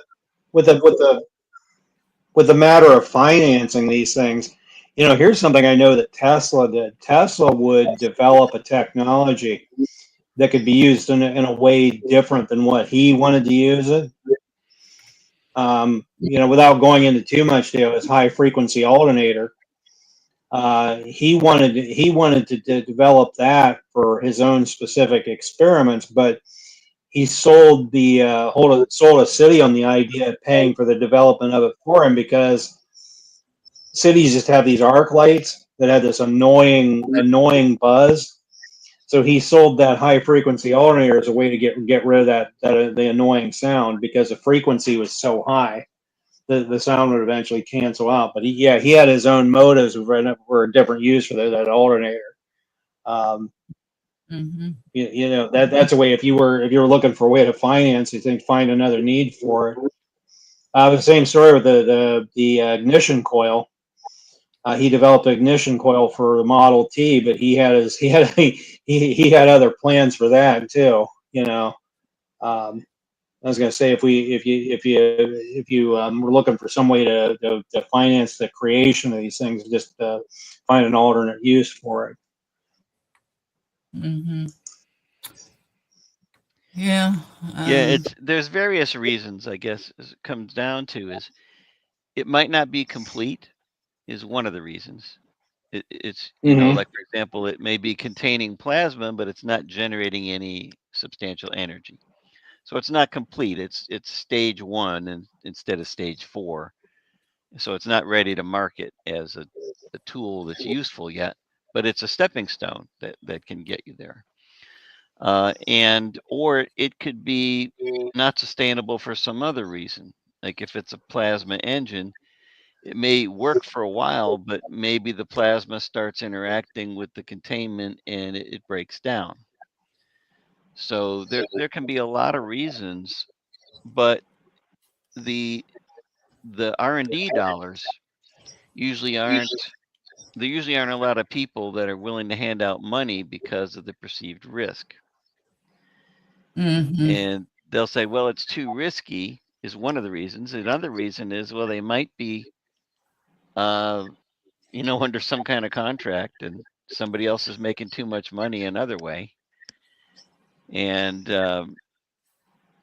there's a lot of money in these electronics for cars that you were talking about, Ron. I mean, they Mm-hmm. make 8 million car radios a year Mm-hmm. and the dealer sells them for $230, but they only cost $73 to build them. So that's a lot of profit. Mm-hmm. Oh yeah, I'm well, yeah. That's And it's just a radio. It's not even a safety critical system. It's just a radio. The first collision avoidance detector I designed with a fella in Cincinnati was a radar system. It was for the Ford Aerostar van, Mercury Villager van, it was called first. And that was supposed to mount on the front bumper, and it was supposed to cost $2, and it did cost $2. But it was a tiny, simple thing, and it only works if the vehicle's in motion. So it's no good for detecting somebody. If you put the car in reverse and you're not moving, it won't tell you that there's an object behind you. It only tells you if you're moving because it's working on a Doppler principle. But it's very, very inexpensive. So it's like you're saying with the choke. Can you get by with a simpler version of it? And if so, it's $2 versus $200. Yeah. You know, here's something. Go ahead, Ron. You know, here's something I've always wondered why someone didn't develop a method of you know, you can recondition an old car battery. You know, if you have a welder or you have a DC powder supply, you can eat the sulfates off the plates. And I always wondered if, you know, if you're making an engine control module, well, you could make a module that would constantly, slowly ping those sulfates off the plates with some kind of electronic module. So, you know, I guess it's interesting to me that no one would try to develop that. Yeah, because I think ultimately that would. I'm going to send you a link to a lithium iron sulfate, a lithium iron phosphate battery. Sorry, it's a 3.2 volt cell. 4 of them will start your car. It'll last 13 years. Charges. Oh wow! Over and over and over again. They cost when I buy them direct, they're $13 a piece, and you need 4 of them. Right, so it'll replace your car battery. It's still significantly less than a car battery, yeah. Oh yeah. It'll put out. It's way oversized for a car battery. It'll put out a lot more amps than your car battery will. But when you buy those parts through U.S. distribution, they're close to $200 a piece. But I can send you a link to buy them direct. Interesting. Really great for energy storage. You know, it's a great technology because unlike the lithium ion batteries, you can puncture it. It doesn't cause any issues. You can fire a 9mm round through it, and it still doesn't cause any issues. Oh, okay. It'll destroy the battery, but it won't. Right, but it's not going to become an incendiary grenade. Yeah. Right. Yeah. So I'm buying them direct now for some products that I build, but between that and the low cost solar cells, it's energy independence is getting easier if you live in a place that has sunshine. Okay. Yeah, that would be useful for people. You know, I think people ought to be using that for essentials before they use it for luxuries, though. There's still a lot of charlatans. I'm starting to consider having a vehicle as a luxury. Next month, or in about 6 weeks, it'll be 2 years without my truck, and I'm really only seeing the upside of not having one at all. Well, I'll tell you what, I've pointed this out to people. The longer I go without having a car, the less I miss it. You know, I haven't had a car in 2 years, and I really, if I need to go somewhere, someone can take me. And where I live, everything's accessible by a bicycle. I mean, I can get there in like 2-3 minutes on a bike, so I don't see the need to buy fuel, pay for insurance. Right. You know, it's funny. The free bicycles are actually a great path to freedom.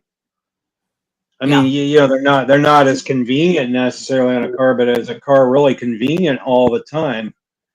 You know, when you're in a lot of instances, it's a liability. You know, Oh, but like I said, I've not had a car in 2 years, and it's like I said, I'm thinking, geez, out in a couple more years, I won't have any desire to have one at all, because I can see that desire just diminishes as time goes by, and I wonder how many people would see it that way if they were put in a similar situation. Gosh, I really don't need this. it If I takes had a bicycle, a while to get to that point. yeah, but you do get to it though. That's the thing. I think if I had a bicycle that was a recumbent quad and I could haul stuff on it, I would probably never want another car. Um, you Yeah. know, recumbent quad with a great big rack on the back of it. I could haul, and it's funny. There are companies now that are using those delivered, like UPS, and a lot of these parcel companies are already using them. So Yeah, Ron, yeah, I have a recumbent. I have a recumbent. It's not a quad. It's a Bacchetta. It's really nice. is it two? Is Long it trips. 2 3 wheels? It's Is two. it a? I Oh, it's wish two. it was Okay. three. Yeah, it's two, but I have an electric pack on it with the batteries I mentioned, Okay. and I can charge it with solar, and I can basically go wherever I want for free. Mm-hmm. Mhm. And Yeah. sometimes with pedal assist, but if I have to go up a hill, I can kick in the juice and get an Mhm. assist. And my sister has a trike like that. It has a hub motor in the front wheel. I mean, you pedal it, and if you kind of Yeah, start to come to a steep hill, you can kick the juice on, and it helps you up the yep. hill. Yeah. That's what I've got, a hub motor on the front wheel. I modified it so that I could get regenerative braking. So Okay. charge the batteries when I go down the hill. The And it helps original you didn't slow have down. that. It helps me Yep. slow Also. down and it doesn't Mhm. waste the energy. Mhm. Yeah, those are nice. I totally Yeah. agree. I wish it was a three wheel, but Right. Well, like I said, they actually make recumbent. They actually make them with four wheels, and like I said, you basically put a bed on the back of a little rack of some kind, and you can haul a whole Also, bunch of stuff. yeah. Yeah. yeah, I've seen a throw a handful couple of them. of you could put some.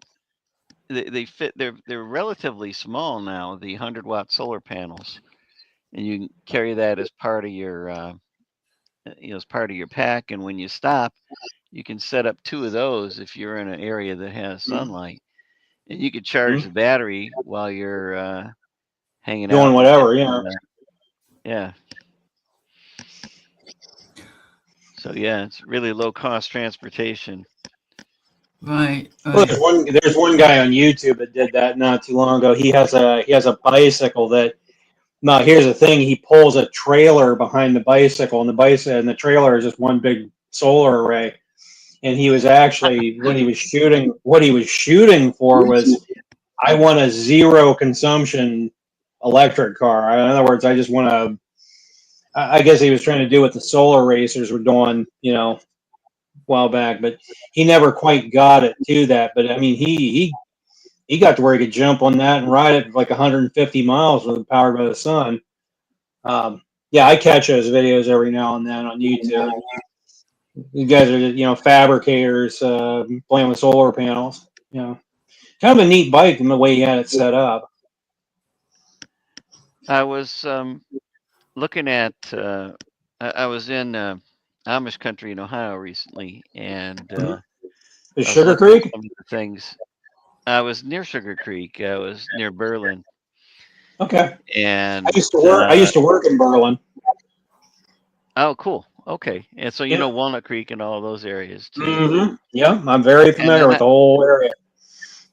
I was also over in Middleton, and in Middleton there was a Amish fellow using a solar panel, and I asked him if that was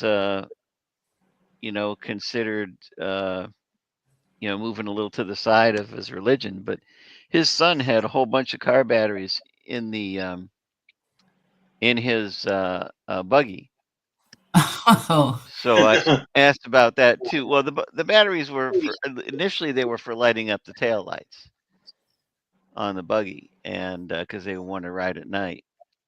So and they could use a generator too, though. That's the other thing is they can use a generator from a wind source. They can use a solar power. Uh, they just don't want to connect to the grid. Mm-hmm. So You know, using electricity, it depends which order, I think, but using electricity was okay. This fellow wasn't Mennonite; he was Amish, so more mhm, what do you call more orthodox order mhm. than the Mennonite. And I don't know all the orders, and I don't know the details of Well, how they truthfully, work. I don't either. But this fellow was fairly strict. He didn't have any electrical hookup to his house or his shop, and used horse and buggy for transportation everywhere or bicycle. Mhm. And but I got invited to a church service where it was nice. It was out in the open at a barn. We sat on hay bales, and it was real close and intimate. Everybody just kind of hung out and ate afterwards. Uh, it was I don't know how to explain it. A lot more friendly. Mhm. Mm-hmm. Oh yeah. I spent years in Amish country. I'll tell you what, my friend, I had an Amish friend that his dad made brakes for Amish buggies out of aluminum, just out of aluminum components, and his entire shop was run by a small Kubota diesel engine, and it was all leather belts and drive systems, whatever machine he wanted to use. He would take the diesel engine, and he just slide belts over to different shafts to, like, if he wanted to run a mill or run a lathe or whatever. Yep. He made quite a bit of stuff for me. In fact, I tell you what, he was a great good friend to have because he worked in a wood shop and his dad owned that metal shop. So just about anything I could think of, he could fabricate for me. you know, um, you could hand him a drawing and he could make it. Hmm.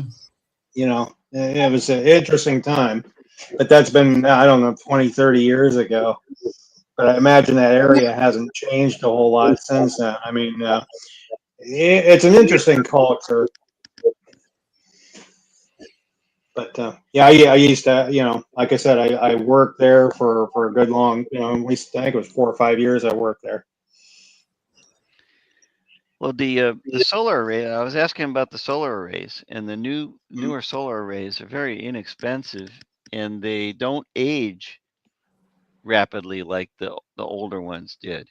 So they keep their output power, uh, close to where it was when you bought it, and so now you don't have to worry about replacing the thing every 4 or 5 years. It's good Mhm. for 25, 35 years, and you're getting a lot more energy too. They're close to 18-20% efficiency. Uh, and if you're in an area like Texas, that you're counting backwards from about 900 watts per square meter. So then you take 20% of that, and that's the power you're going to get. So that's fair amount of power for not a very big array. Mm-hmm. Interesting stuff. Yeah. No, I got to tell you, it's funny. I mean, from what I know about solar's been very slow to develop. I'm sure I'm not telling you anything you don't already know. Uh, but I don't know. Maybe eventually it'll get to where, well, it sounds like it already is getting to where it's a lot more useful than it was. Um, but I think that's another thing where, I mean, I don't know when solar first showed up. I think it was sometime in the mid '70s. I was just a kid at the time. Um, but its development's been kind of hampered over time. Is it does it involve mining for Well, the toxic. process, and I'm sure Frank could correct me if I'm wrong about this. The processes for making them for the longest time weren't really efficient processes. They were very labor intensive. Um, Mhm. you know, and over time, it's just been something that they've refined and made less expensive. But early on, it wasn't really an efficient process for the production. Um, But, uh, I I what about also know exploitation? that Did it depend on slave labor? you know what, not initially. I don't know. I don't know everywhere they're made.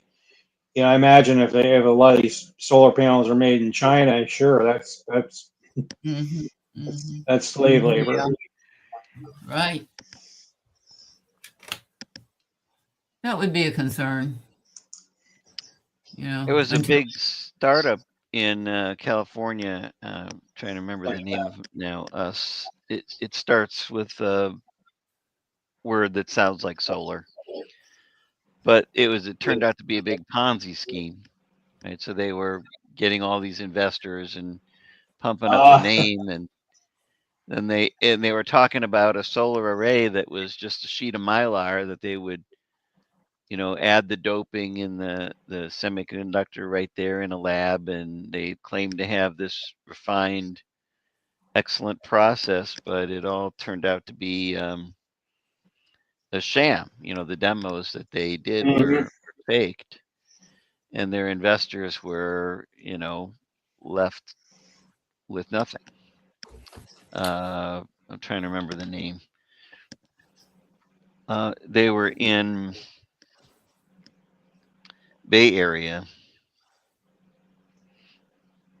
back when I was working back when I was working out there, and so I would drive by the place every day, and I'd see them getting bigger and bigger, and all of a sudden they weren't there. Uh, I wonder what these guys do when the jig's up though, and the scams discovered. Do they leave the country? You know, because or change their names. I mean, because that'd be a kind of a hard thing to shake Right. off. You'd think.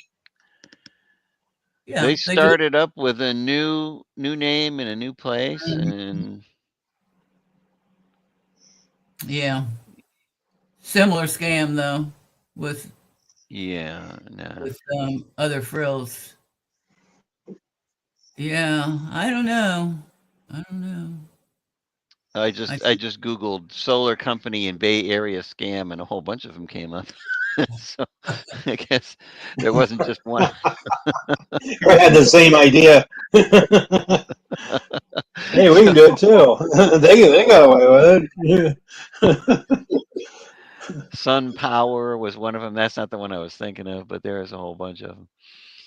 It seems like if you can't do a project with resources, including people, right where you're living, or within a certain circumference or radius of where you're living, you might not ought to be doing it because it's going to involve costs that are hidden and might turn around and bite you in the butt or bite somebody in the butt.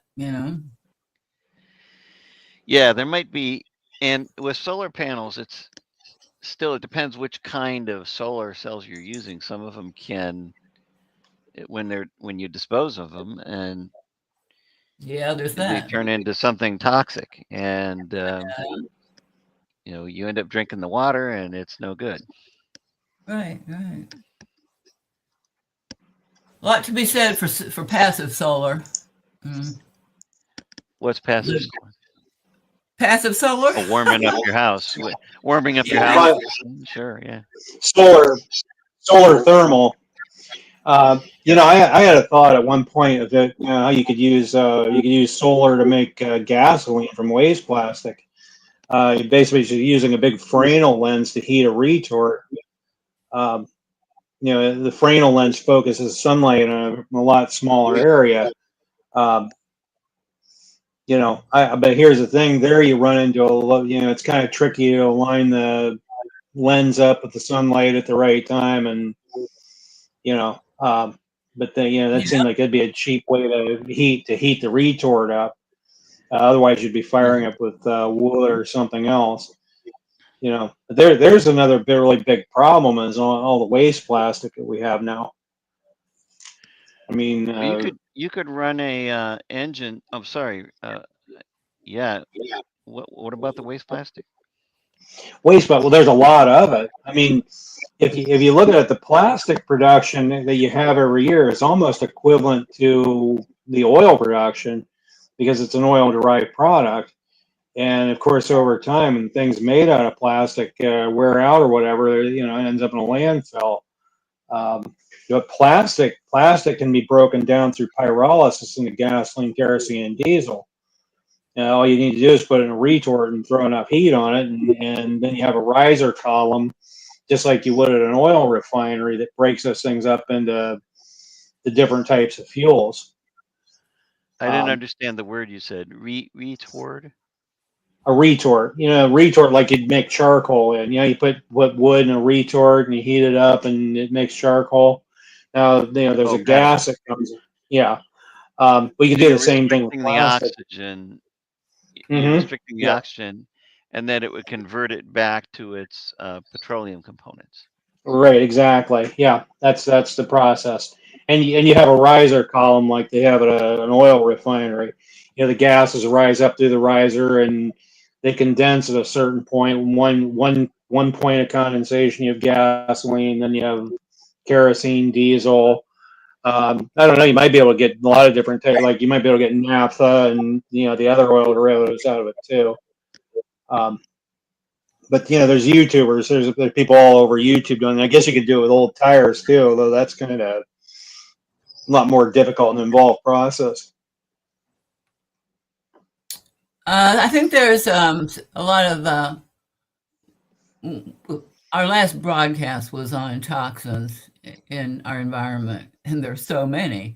And what made me think of this was you're mentioning about plastic, especially what makes plastic bendable is certain is the use of phthalate, THALATE compounds, Mm-hmm. which are the most toxic substances basically known to man, much more toxic than mercury or Mm-hmm. just about anything else. And it's it we find it in all kinds of consumer products that are used in the home, as well Mm-hmm. as uh, in plastics.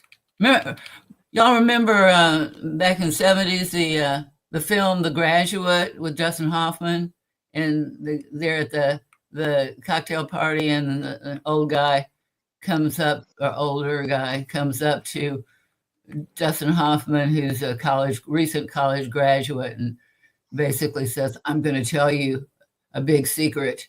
I To know the scene. You're eventually Oh god, you just kicked in. I remember that scene now. Yeah, the guy starts yeah. laying all kinds of stuff on him. um, Uh-huh.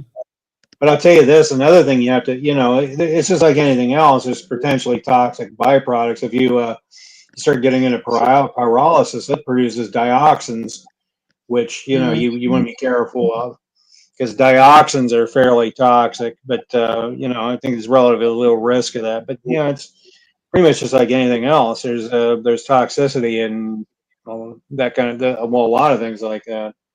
Um, but yeah, it's funny you mentioned that movie because I'm actually remembering the scene you're talking about. It'd been forever since I've seen that movie. Yeah, me too. Yeah, guy laid some pretty heavyweight stuff on him. But and the thing is, we probably don't know everything. They're probably just scratching the surface. Uh-huh. Yeah. And then you have to I look at always think things like back, how did people live in Bible times? They didn't have they walked a lot of places, Mhm. and Well, and they they didn't have urban sprawl either. you know, no their uh, their villages were small. Yeah. There weren't cars to make everything sprawl out. So Although that they had very sophisticated architecture for the elites, built, if you see a lot of these ancient cities that became buried, and they are, just looking at medieval cathedrals, you can see the craftsmanship that we don't even begin to have today. oh yeah. Here's something for you. A question for you and Frank and Keith. Have you ever heard of Star Fortress? Back in the medieval times, they were building fortresses, but they were geometric configured in what looked like a star. And the reason being is they figured out that geometry didn't engage things that were flying at it. So in other words, if I chuck a big rock at you with a trebuchet, it doesn't engage the wall the way if you had a big square fortress, that rock would bash the wall in. With its star fortresses, they just diverted off into another direction. And so those people understood a lot more than we think they did. They knew how to use form and geometry to do what they wanted it to do. But that's something, you get a minute, look that up, look up the star fortresses. They actually understood the concept of non-engaging geometry back then. And probably a And lot more I don't that know. has been lost Yeah. that may be able to be recovered. And I'm sure you probably heard about Roman concrete. The formula of concrete that the Romans were using way back then is actually superior to the concrete we use now. I mean, think about those roads still exist. The buildings still Oh, exist because of, like I said, they apparently knew more about mixing concrete than we do. yeah, yeah, yeah, they sure did. They sure Yeah. did. Well, they You know, also here's had something access funny. to volcanic ash, right? So the Oh yeah, volcanic ash that's a was big part of one Roman of the concrete. ingredients. So I worked as a mason for quite a while. So I've mixed a lot of concrete, and Hmm. uh, it's it's not. People say concrete, but there's no one formula. There's so many things you throw Oh, together, but it starts with limestone, right? Limestone was kind of like the base ingredient of the cement and then you throw in a bunch of rocks and things like that. To make it thermal setting, there's no, I mean, to make something that's thermal setting, like, so you put water in it, it changes the chemistry and it turns it into a thermal setting compound, which means it hardens in a way that's not reversible. It's not like you Mm, can add water back to it and it gets soft again. It doesn't work that way. that's like frying an So, egg. yeah, it's like frying an egg. It's done, it's done. Yeah, that egg never And goes back to its original state. Yeah. yeah, but you're right. The modern concrete is, done with, materials that are readily available here. We don't have a lot of volcanic ash around, so it doesn't have the lime and the base content because volcanic ash is very basic. Hmm. So it's not it's a totally different chemistry. It doesn't have all the other catalysts that are designed to go with the lime.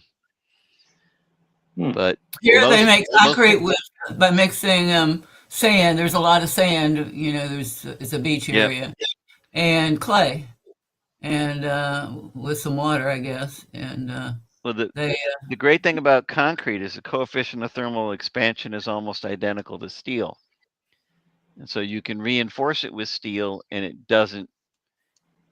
one Hmm. doesn't pull against the other as Hmm. it They don't expands and interfere with one contracts. another. Yeah. Right, right. And so the idea of reinforced concrete came about sort of as an accident, but a happy coincidence that those two thermal coefficients are almost identical. Hmm. I think people use what they had on hand too. You know. And they stuck with what worked, and that Yeah. seemed to work. Well, this has been very enjoyable, gentlemen, and I just want to mention, let's see, we've been going for over 2 hours. The next broadcast is going to be July 10th, and we're going to have another Bible study next Thursday, June 21st at 8 p.m. And I'll post on a comment on when this broadcast goes to YouTube. So yeah, the next one's going to be episode 50, and